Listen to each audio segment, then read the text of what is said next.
Finally আজকে আমি তোমাদের সাথে শেয়ার করব আমার ছোট ভাইয়ের বিয়ের হলুদের ব্লগ। যদিও এই ভিডিওটা আমি প্রপারলি সুন্দরভাবে করতে পারি নাই, বাট যতটুকুই করেছি তোমাদের সাথে শেয়ার করব। আসলে মানুষ ঠিকই বলে কোনো কিছু নিয়ে অতিরিক্ত আশা করা ভালো না। অনেক দিন ধরে আশায় ছিলাম কবে রিলেটিভসদের মধ্যে একটা বিয়ে হবে, অনেক মজা করব, সুন্দর করে সাজবো, সুন্দর সুন্দর ভিডিও বানাবো। বিয়ে তো চলেই আসলো, বাট বিয়ের আগের দিন আমি অসুস্থ হয়ে গেলাম। বাই দ্য ওয়ে, ইন্ট্রো দিতেই ভুলে গেছি। হ্যাঁ এভরিওয়ান, আসসালামু আলাইকুম। কেমন আছো সবাই? আশা করি সবাই ভালো আছো। আমিও আলহামদুলিল্লাহ ভালো আছি। এই তো এখানে আমরা চলে যাচ্ছিলাম ভাইয়ের হলুদে, মানে মেয়েদের বাসায়। আসলে যেদিন আমরা গাজীপুরে আসি বিয়ে উপলক্ষে, যেহেতু গায়ে হলুদের একদিন আগে আসছি, তো আসার পরেই হচ্ছে আমি অসুস্থ হয়ে যাই। মানে ঠান্ডা জ্বরে একদম অবস্থা খারাপ হয়ে যায়, যার জন্য আমি ভাবি যে আমি হলুদেই যাব না। মানে এতটা শরীর খারাপ লাগতেছিল।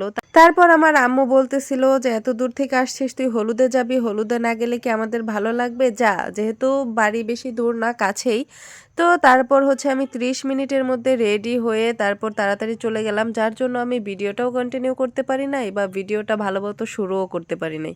এই তো এখানে হচ্ছে সকল ডালা নিয়ে আমরা মেয়েদের বাসায় চলে যাই, আর এখানে হচ্ছে আপু ডালাগুলো হচ্ছে মেয়ের বাড়ির লোকের কাছে বুঝিয়ে দিচ্ছিল, আর বিয়ের দিনের লেহেঙ্গা আর জুতাটাও একই সাথে দিয়ে দেওয়া হয়েছে।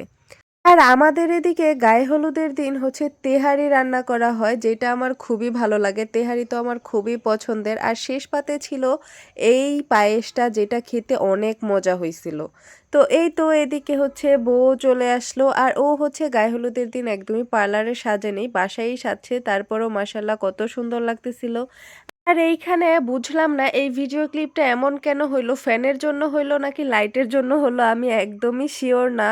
তারপর আমরা মেয়ের বাড়ি থেকে হলুদ দিয়ে আমাদের বাসায় চলে আসি, আর সেখানে হচ্ছে আমার ভাইয়ের জন্য সবকিছু রেডি করতেছিলাম, যেহেতু আমার মেয়ের বাড়ি থেকে সবাই হলুদ দিতে আসবে। আরেকটা কথা, হলুদটা একদমই মোটামুটি ঘরোয়াভাবেই হয়েছিল, মানে জাস্ট লাস্ট পর্যায়ে গিয়ে ঠিক হয় যে আমরা হলুদ দিতে যাব। এর আগে ঠিক হয়েছিল যে যার যার বাসায় তারা তারা হলুদ দিবে, মানে ছেলের গায়ে হলুদ ছেলের বাড়িতে হবে আর মেয়ের গায়ে হলুদ মেয়ের বাড়িতে হবে। তো লাস্ট পর্যায়ে গিয়ে ঠিক হয় যে গায়ে হলুদ কিছু মানুষ দিতে যাবে। তো আমরা এখানে হচ্ছে 20 জনের মতো গিয়েছিলাম, আর ওখান থেকেও সেম 20 জনের মতোই এসেছিল। তারপর হচ্ছে আমার ভাইকে এই তো গায়ে হলুদ দিয়ে ওরা চলে গেছে খাওয়া দাওয়া করে, যেহেতু অনেক রাত হয়ে গেছিল, মানে প্রায় 11টা বেজে গেছিল। তো তারপর আমরাও সবাই একটু হলুদ দিচ্ছিলাম, আমি আমার ভাইকে একটু হলুদ দিলাম। বাই দ্য ওয়ে, এটা হলো আমার মামাতো ভাই, সবাই ওর জন্য দোয়া করো, নতুন জীবনে পা রাখতে চলেছে। আর তারপর এখানে হচ্ছে আমি ওর সাথে একটু দুষ্টামি করতেছিলাম, দেখলাম তার শালিরা কেউই হচ্ছে তার সাথে একটু দুষ্টামি করলো না, উল্টা তারাই লজ্জা পেলো হলুদ দিতে এসে। তাই ভাবলাম ওকে আমি হচ্ছে ভাইয়ের সাথে একটু দুষ্টামি করি। আসলে আমি আগে থেকে ভেবে রেখেছিলাম বিয়ের এই 2-3 দিনের ভিডিওগুলো তোমাদের সাথে আমি অনেক সুন্দর মতো করে শেয়ার করব, কিন্তু আসলে আমি শরীর খারাপ লাগার জন্য ঠিকমতো ভিডিও করতেই পারি নাই, যার জন্য যতটুকু ভিডিও ক্লিপ ছিল ততটুকুই তোমাদের সাথে শেয়ার করলাম। আর দেখতেই পারতেছো ওই দিন আমার ফেসের অবস্থা কি ছিল, মানে শরীর এতটা আমার খারাপ ছিল, এমনিতেই ঠান্ডা লাগলে আমার অবস্থা একদম খারাপ হয়ে যায়। আর তার মধ্যে সাথে আবার ছিল একটু জ্বর, তো সেই জন্য যতটুকু পেরেছি তোমাদের সাথে শেয়ার করেছি।